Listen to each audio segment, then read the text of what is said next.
Awan duka masih begitu pekat saat prosesi upacara kremasi Ayahanda Wijaya Saputra alias Wijin Citra Sidarma. Setelah sebelumnya belum pasti soal abu jenazah bakal dilarung, kini Wijin dan keluarga memutuskan untuk melarung abu jenazah almarhum ayahnya ke Laut Ancol. Meski demikian, mantan kekasih Gisela Anastasia itu belum bisa sepenuhnya percaya jika ayahanda tercinta telah dipanggil Sang Halik. Kalau Tegar, ya apa ya, sebenarnya saya sedih banget dan shock. Jujur aku shock banget kemarin bahwa harus menerima kenyataan kalau papi udah nggak ada gitu ya. Dan apa ya, nangisnya juga udah lewat, tapi tetap di dalam hati masih apa ya, dia tetap kehilangan sekali lah karena dia main role model, dia tuh menjadi panutan buat saya dan adik saya juga yang cowok, ya mungkin adik-adik saya yang cewek juga. Ya kehilangan sekali. Mami sedih sekali, merasa kehilangan sekali. Ya aku tadinya juga aku kan pengen ke Amerika, punya rencana ke Amerika, kok kayak feelingnya mau beli tiket kok maju mundur gitu, kayak nggak kayak biasanya aku tinggal beli gitu. Tapi kok kayaknya saat ini kemarin sebulan terakhir ini mau beli tiket kok udah nanti aja lah gitu. Sebenarnya kemarin dari Bangkok aku pengen langsung ke sana gitu, tapi ya mungkin emang jalannya gitu kan, maksudnya tahu papi pergi, aku sampai untung ya aku nggak beli tiket ke Amerika gitu kan. Memang mungkin udah sign-nya juga kali ya. Iya, justru 2 minggu terakhir itu aku kayak biasanya kalau aku habis pulang dari basket, aku mampir ke kantor F&B yang usaha-usaha aku itu. Cuman kok kayaknya pengen pulang ke rumah, kok badan terasa capek. Tapi akhirnya ya selama 2 minggu itu aku jam 1 udah pulang, jam 2 udah pulang, jam 2 siang. Terus si mami pun sampai bingung, tuh Ben udah pulang gitu kan. Nggak apa-apa, capek aja, aku pengen santai-santai dulu. Nah setiap kali aku di ruang tamu santai-santai itu ada papi di situ duduk. Dia kalau udah ngeliat aku ada di sekitar dia tuh udah merasa nyaman, udah berasa meskipun dia kadang-kadang diem doang gitu kan. Ya seperti itu sih. Oh dia memang dari dulu itu memang untuk ke orang tua sangat menyediakan waktu gitu-gitu lah, walaupun dia sibuk atau misalnya hari-hari pulang pagi pergi pagi pulang malam gitu, tapi kalau pas bisa balik ke rumah untuk spend time sama papa mamanya balik. Kalau bisa kemarin malah dia cerita sempat bobo terus bareng papi ya. Dia selalu nanya adik saya yang nomor 2, tuh adik kamu gimana kerjaannya, adik kamu gimana, karena kan udah nggak serumah kan, adik aku sama istrinya di luar, tinggal di rumah sendiri. Adik kamu gimana? Oke kok kerjanya, adik aku kan kerja sama aku kan. Oke kok dia, gitu ya. Setiap hari dia tanyain terus. Saya cuma bilang begini sama si papi, telepon aja Pi, telepon, tapi kan ada telepon gitu. Maksudnya ini aku pecetin nanti. Enggak usah apa. Yang penting udah dengar kabarnya seperti apa, dia pun sudah happy. Tapi ditanya tuh 5 hari terakhir ditanyain terus sama dia. Gimana kabarnya adik kamu gitu. Ya dari dulu tuh papa pengen lihat aku tuh menikah gitu. Salah satunya yang belum tercapai itu adalah melihat aku menikah gitu. Maksud aku ya aku berjanji bahwa ya saat aku kan akan menikah gitu. Meskipun aku sekarang belum punya pacar ya, tapi ya aku minta berdoa juga sama Tuhan.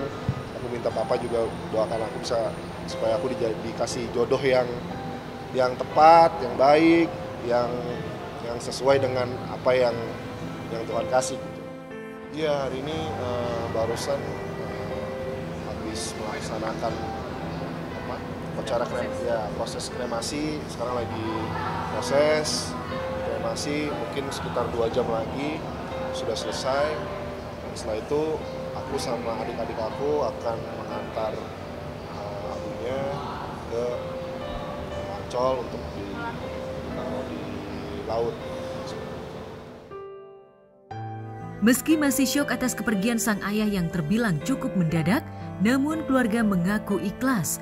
Dan yang membuat Wijin dan keluarga mampu melepas adalah jika semasa hidup mendiang ayah tak pernah meminta hal yang spesial. Dan yang paling menarik adalah sebelum sang ayah dikremasi, ada secari kertas yang ditaruh di tangannya. Kertas tersebut dipercaya adalah nomor yang diberikan oleh orang kelenteng lantaran semasa hidup sang ayah begitu mencintai kelenteng. Lantas benarkah kertas itu cukup berarti bagi ayah Wijin? Ya sebelumnya Papa dulu pernah bilang nanti kalau satu saat pakai Tuhan dia pengennya kremasi dan ditaruh ke laut seperti itu. Jadi kayak maksudnya ya waktu itu sih sebenarnya, cuman saya ingat-ingat lagi gitu. Jadi kita ikuti apa yang maunya Papi seperti apa, kita laksanakan aja. Pesan-pesan ya ini seperti kemarin ya, maksudnya Bapak cuma mau ya tetap melanjutin legasinya, tetap jadi apa ya, jadi orang baik, selalu nolong orang. Papa soalnya suka beramal juga, jangan nyusahin orang, dia selalu bilang aku sih seperti itu. Nah ada sih nggak ada barang-barang spesifik, dia cuma ada satu kartu itu kayak waktu itu dia emang penganut Buddha ya, itu dia ke satu kelenteng gitu, dia dapat nomor kayak nomor apa ya, nomor langganan gitulah, kayak ada kartu gitu kan. Dia dapat kartu ini, terus adik papanya om aku langsung bilang ini nih kartu yang terakhir si Papi dapat. Akhirnya diselipin di tangannya, dipegang sama dia begini gitu. Saat upacara kremasi, kehadiran Giselle yang merupakan mantan kekasih Wijin hadir untuk mengikuti proses tersebut. Meski tak lagi menjadi sepasang kekasih, kehadiran Giselle seperti menjadi pelipur lara di tengah rasa duka yang begitu pekat. Bisa dibilang Giselle merupakan orang yang cukup dekat dengan almarhum ayah Wijin. Pun sebaliknya, Giselle pun menganggap almarhum orang yang spesial. Papi tuh memang diem, orangnya nggak banyak yang bicara, tapi sebenarnya tuh ternyata diam-diam merhatiin gitu. Ternyata punya caranya sendiri gitu untuk care gitu.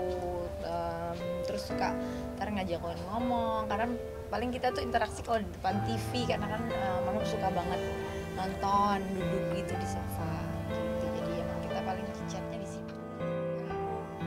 Maksudnya yang suka diingat itu kalau Papi itu kalau misalnya nanya tuh bisa nanti kapan-kapan ditanyanya tuh halnya sama lagi, tapi emang karena dia maksudnya nice aja gitu, memang pengen interaksi gitu ya, penasaran pengen tanya. Cuma yang anak kan mungkin kalau orang tua gitu maksudnya mungkin bingung juga mau ngomong apa gitu, tapi jadi lucu, jadi kita kan ngeladenin aja, iya om gitu. Kehadiran Giselle hanya sebatas teman dan rekan kerja. Namun sayangnya warganet justru menganggap itu bagian dari cinta lama bersemi kembali. Tapi anggapan warganet itu harus terhenti. Lantaran Giselle dikabarkan bakal menikah dengan kekasih barunya, Rino Sudarjo. Pengen cari yang serius ya. Cuman kan semua seperti aku bilang dari dulu, dari kemarin kan ini tuh kan proses pendekatan. Yang makanya kan anak kan setiap orang berbeda ya cara pikirnya. Ada yang selalu mikir kayak kalau pacaran banyak-banyak ganti-ganti jelek gitu. Kalau menurut aku kita tuh kenal sama orang harus justru karena apalagi aku pernah gagal mbak gitu. Kalau misalnya apa-apa aku langsung juga malah lebih mengerikan. Betul. Karena nggak tahu apa yang akan dihadapi. Bukan karena pasangannya bagus atau jelek, tapi akan sepadan nggak, kompatibel nggak. Ya maksudnya tahu semua orang pasti berbeda-beda, ada kekurangan, kelebihan, bukan kekurangannya sih, berbeda pemikiran. Itu akan bisa menyelaraskan nggak kan gitu. Jadi ya makanya wajar ada proses pendekatan ini, tujuannya ya untuk bisa mempersiapkan tentunya ke arah yang serius. Cuman kan itu gimana nanti, kadang kita nggak punya janjinya sekarang, nggak punya jawabannya sekarang. Itu kan it's a long proses yang kalau ditanya sekarang gimana bisa jawabnya gitu. Jadi doain aja ya gitu, karena apapun tujuannya baik kok, nggak ada yang maksudnya punya pasangan biar bisa gitu, nggak gitu ya. Jadi kayak iya pengennya baik kok ya. Wijin kini sudah menjadi masa lalu Giselle, namun persahabatan keduanya terjalin dengan baik. Baik Giselle maupun Wijin sama-sama memberi dukungan satu sama lain. Sama Wijin itu juga maksudnya ya itu makanya aku tuh selalu semuanya baik dan masih satu circle banget malah gitu. Jadi ya rasanya kayak rasa keluarga aja ya kayak aku sama dia udah merasa keluarga ya sama aja semua gitu.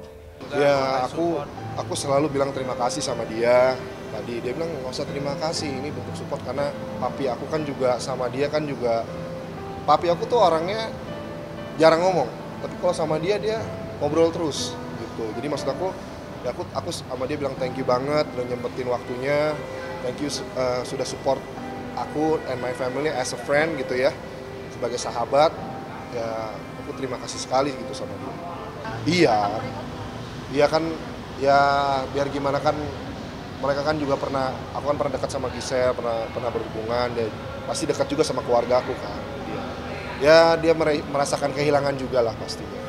Kalau dibilang dekat banget enggak, cuman papi aku tuh orangnya dia selalu tanya sama kalau ada Gisel gitu, dia selalu tanya itu gimana audisinya waktu itu kan ikut ajang ini kan bakat gitu kan. Akhirnya ya Gisel orangnya kan emang baik, dia ajak ngobrol, akhirnya ngobrol gitu. Enggak kan, ada pernah sekali dia ngeliat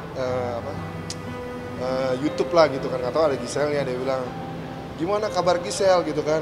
Nah, terus kamu kapan sama dia? Hah? Kapan gimana ya maksudnya? Kan udah putus pi, aku bilang gitu kan. Ya gitulah, dia kayak pernah sesekali begitu. Ya kan bukan ke Wijin aja sebenarnya, kan aku datang ini untuk semuanya, untuk mami, untuk adik-adiknya juga gitu. Jadi ya mensupport dengan kehadiran kita, berdoa ya. Kadang ngebuat ketawa, maksudnya biar nggak terlalu larut sedih terus gitu, jadi dihibur aja gitu. Ya dia cuma bilang yang kuat ya, yang sabar, temenin mami, karena kamu sekarang yang jadi kepala keluarga lah istilahnya di rumah. Ya yang pasti aku kan jagain mami sama adik-adik aku semua kok. Lalu bilangnya berdoa lah, kalau setiap sedih berdoa aja gitu. Ya kita cek hatinya kayak gimana gitu, ditemenin aja. Dia memang dari dulu itu memang untuk orang tua sangat menyediakan waktu gitu lah, walaupun dia sibuk atau misalnya hari-hari pulang pagi pulang malam gitu, tapi kalau pas bisa balik ke rumah untuk spend time sama papa mamanya balik. Kalau bisa kemarin malah dia cerita sempet bobo terus bareng papi pas belum pergi ya, jadi udah sempet spend time lumayan quality time. Jadi makanya pas sekarang ya sedih, pasti kangen, cuman at least sudah mencoba memberikan yang terbaik, walaupun pasti selalu nggak tahu ya baiknya kan sampai mana, pasti kita ngerasa kurang terus sebagai anak.